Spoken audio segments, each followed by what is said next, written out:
Hola, ¿cómo están? Soy Julio Gambina y para pensar la situación mundial, la situación internacional, hay que partir de un agravamiento de las condiciones de vida en el planeta.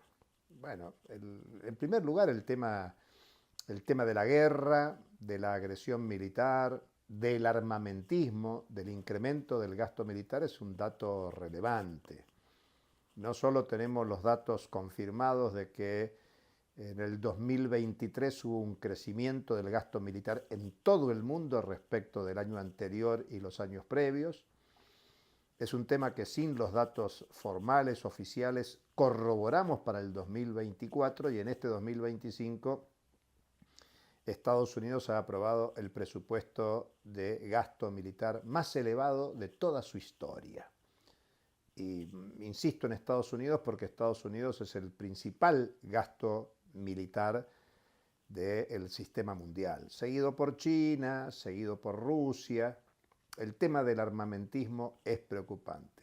Casi no hay país que no acreciente su gasto militar. Y es un gasto que compite con otros gastos que demanda la sociedad. Gastos para resolver el problema alimentario. Es imposible pensar en este tiempo con el desarrollo científico-tecnológico e incluso la expansión de la producción agraria que no se atiendan las necesidades de la población mundial. Es lacerante el dato oficial de 800 millones de desnutridos en el mundo cuando hay producción agraria que podría abastecer las necesidades de 12.000 millones de personas cuando en el planeta apenas somos 8.000. Ocurre que mucha producción agraria se utiliza para resolver los problemas de la crisis energética. Y claro, la crisis energética demanda cada vez más que producción primaria se transforme en energía para alimentar máquinas. Máquinas, automotores, aviones, barcos, para alimentar esta política de guerra, esta política de no paz que hay en el mundo. Y esta política de no paz tiene que ver con un problema de crisis global que hay hoy, que impacta en el medio ambiente, porque además los problemas de la política mundial hacen que se posterguen políticas de cambio de producción de energía y se restablezcan producciones tóxicas para resolver el tema energético, como puede ser la producción de carbón. Hay una postergación de toda política de tránsito hacia nuevas fuentes de energía, menos contaminantes, hay una pérdida de presupuesto público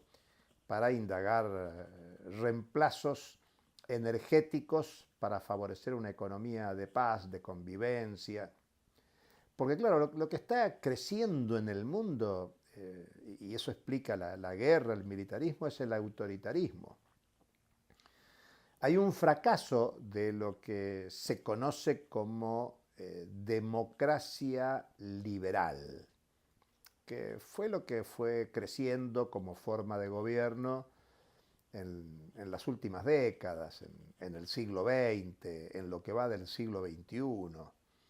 Y claro, lo que acontece es que a partir de la crisis mundial del 2007, 2008, 2009, hay una tendencia al crecimiento del descontento social, porque las democracias burguesas, liberales, realmente existentes, no satisfacen las demandas de la sociedad, en alimentos, en educación, en salud.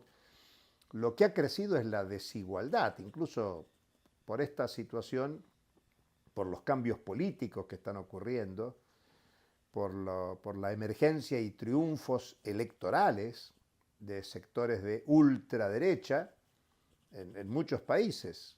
Eh, Solamente a modo de ejemplo y pensando en América, podemos pensar en Trump, en Bukele en El Salvador, en Javier Milei en la Argentina, en Noboa en Ecuador, solo por mencionar los los más visibles, los más destacados, pero hace muy poquitos años Bolsonaro en Brasil, con un bolsonarismo que está vivo en Brasil, y Brasil es el país más extenso, más poblado de América Latina y el Caribe.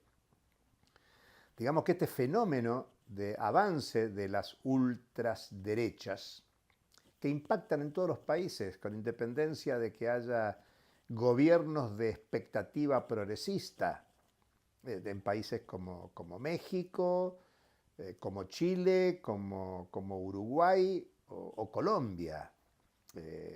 La realidad es un cambio de la agenda política muy fuerte en esta tercera década del siglo XXI respecto de lo que acontecía en la región en la primera década del siglo XXI, donde ahí se respiraba cambio político con expectativa de cambio económico. No aconteció el cambio económico y por eso hubo reversión de la expectativa de cambio político y se abrieron las puertas, así como hay procesos críticos a la lógica liberalizadora.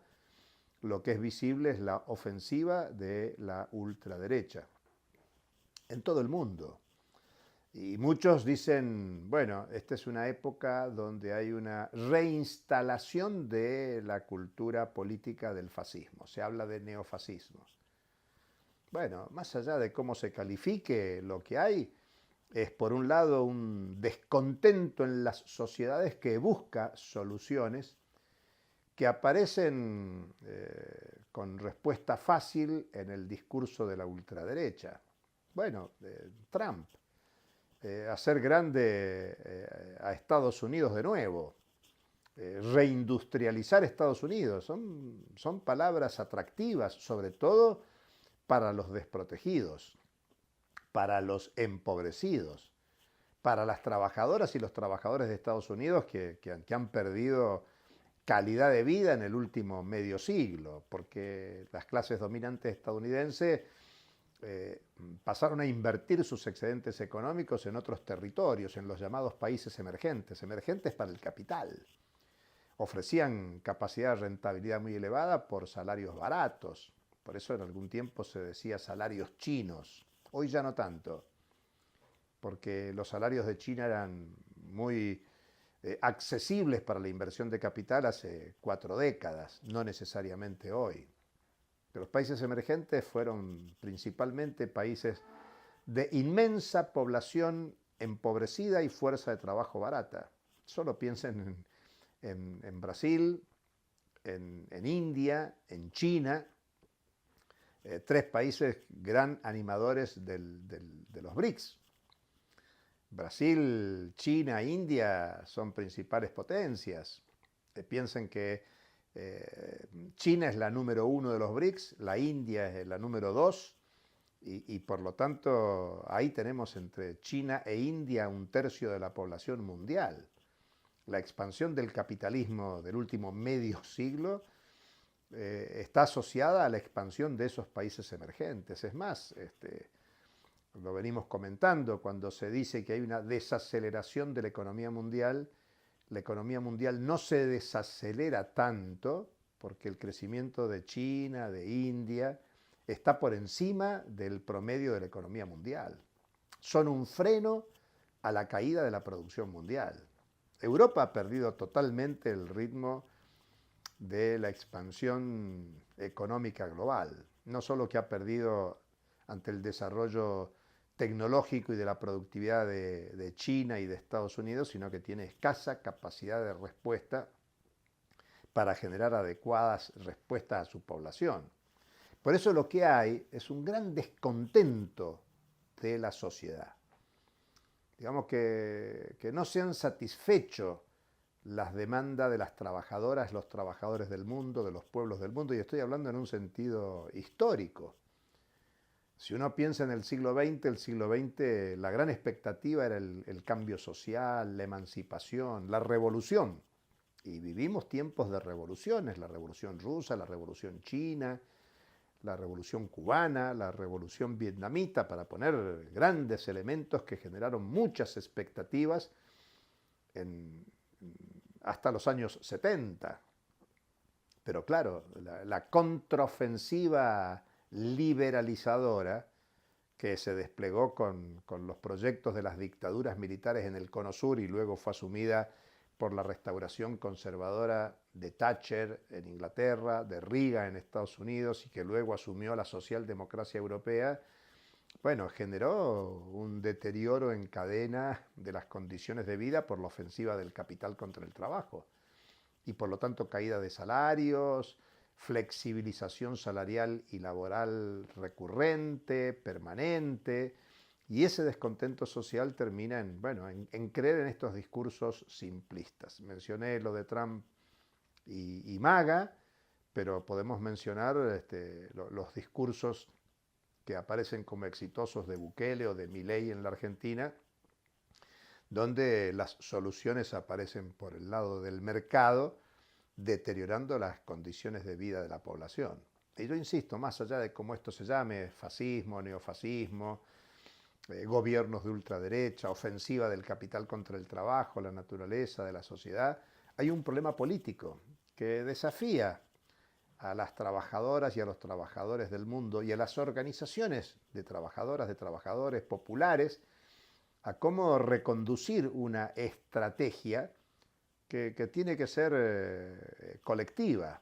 Bueno, en ese sentido eh, hay un tema interesante en estas horas que por la plataforma Netflix, una de las series más vistas es El Eternauta, de producción argentina, escrita su guión original en la Argentina en el año 1957 a 1959, con una adaptación muy creativa en la actualidad y que habla de una invasión extraterrestre en la ciudad de Buenos Aires y bueno, la inadecuada respuesta de las autoridades y cómo es la misma población la que asume en sus manos la solución, una solución colectiva. Y bueno, ahí está la reflexión para este comentario, para este mensaje. Ante el aumento del gasto militar, ante el aumento de la especulación, ante el aumento de la desigualdad, es decir, de la concentración de la riqueza, lo que hay que hacer es volver a los orígenes, volver a la respuesta colectiva, a la respuesta cooperativa, a la respuesta comunitaria, a la respuesta de las trabajadoras y los trabajadores para pensar qué tipo de respuestas de articulación nacional, regional, global, para recomponer una estrategia por otro mundo posible, donde no sean los grandes capitales más concentrados los que se apropien de la riqueza generada por el trabajo social, sino que sea la cooperación, la solidaridad, la comunidad la que piense cómo reorganizar la economía, el Estado, la sociedad en beneficio de las mayorías empobrecidas. Hasta la próxima.